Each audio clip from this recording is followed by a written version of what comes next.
I went from being a depressed, procrastinating student to graduating from the University of Oxford. I went from being so afraid to speak my truth or to write it down to getting a publishing deal with Penguin Random House. And I went from being a really shy, awkward introvert to having the courage to put myself out there, whether it's in person, going up to people, speaking to them, or even on stage and delivering speeches in front of hundreds of people.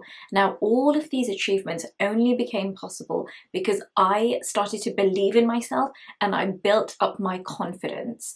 And that's exactly what I'm going to be speaking about today, how to build not the kind of confidence that fluctuates and it kind of goes up and down depending on whether you feel like you look good that day or whether your interactions are going well that day, but deep-rooted, long-lasting, life-changing confidence.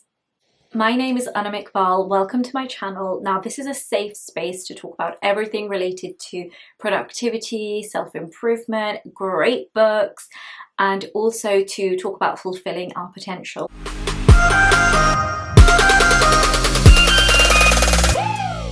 Before I even get into the chapter headings of how to build long-lasting confidence, I want to talk about something called self-esteem. Now, self-esteem is so crucial to having confidence. It is the foundation of confidence in so many ways.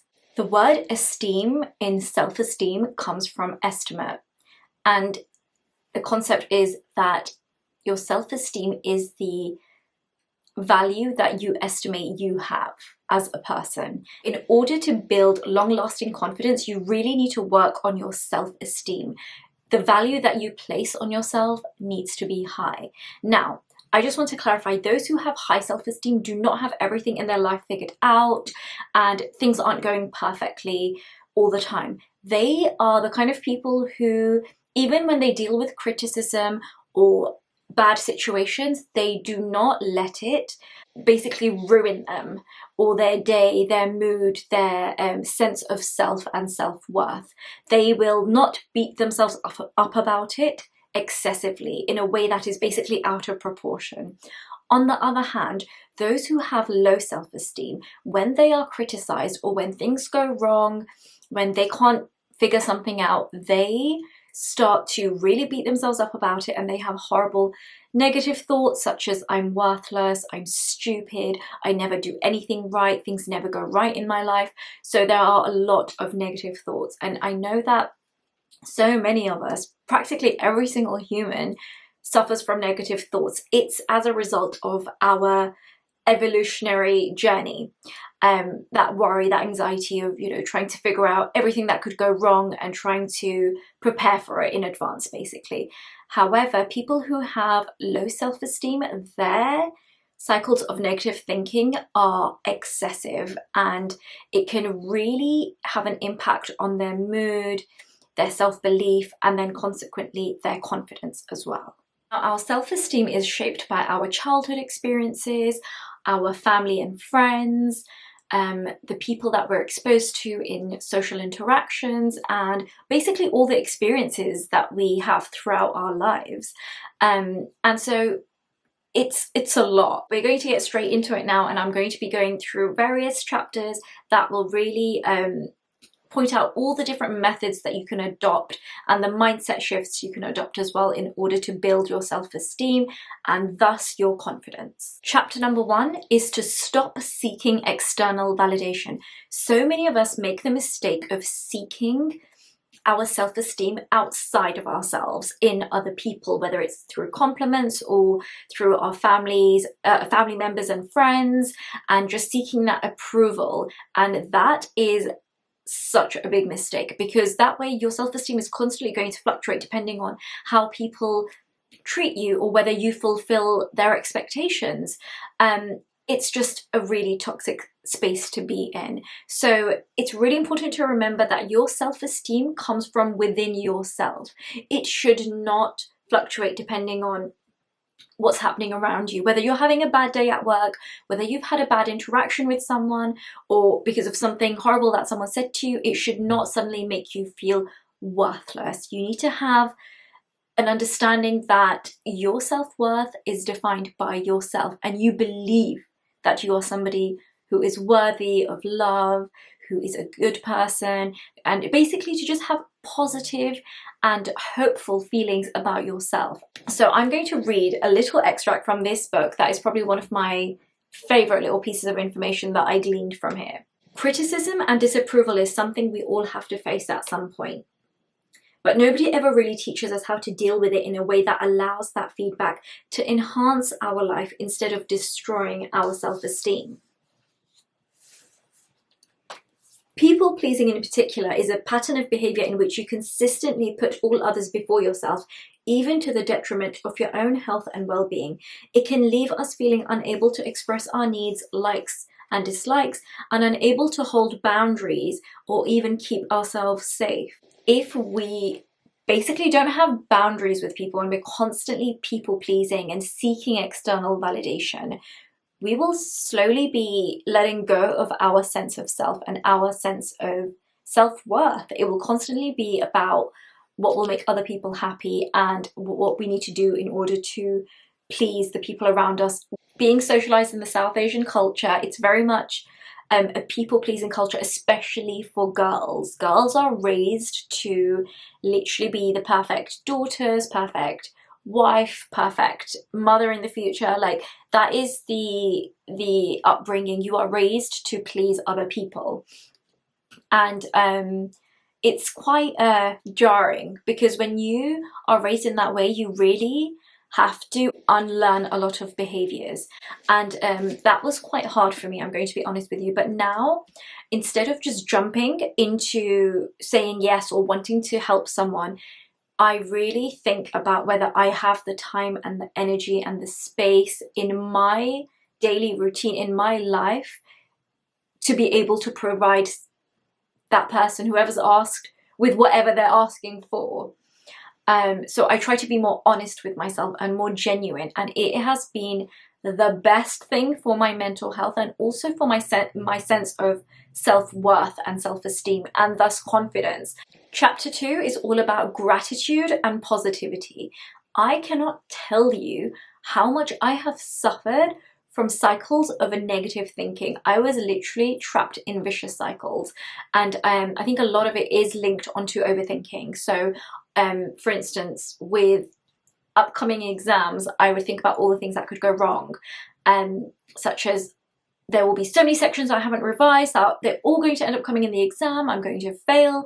I'm never going to get into university. I'm going to be a failure. Like, that kind of negative thinking and that kind of overthinking, it is literally crippling to your confidence. Gratitude journaling has completely changed my life. As soon as I wake up, I try to journal for at least 20-30 minutes. If that's a lot for you, I would recommend even 5 to 10 minutes. Just get all the thoughts out, and it will make them material. They will literally, your thoughts will materialize in front of you. You'll look at them on the page and you'll realize how ridiculous they are. Your world is not falling apart, you know, things are not as bad. You're making a mountain out of a molehill. And it's just been life-changing to actually see my thoughts and to be able to then reflect on them and react to them in the way that they should be reacted to, which is with, I would say, positive affirmations and even with gratitude. So after like a brain dump journaling session, I go straight into gratitude journaling, and I basically have a mental shift. There's a complete shift in my mental narrative from being anxious and negative to being super positive and grateful. Chapter 3 is all about getting comfortable with being uncomfortable.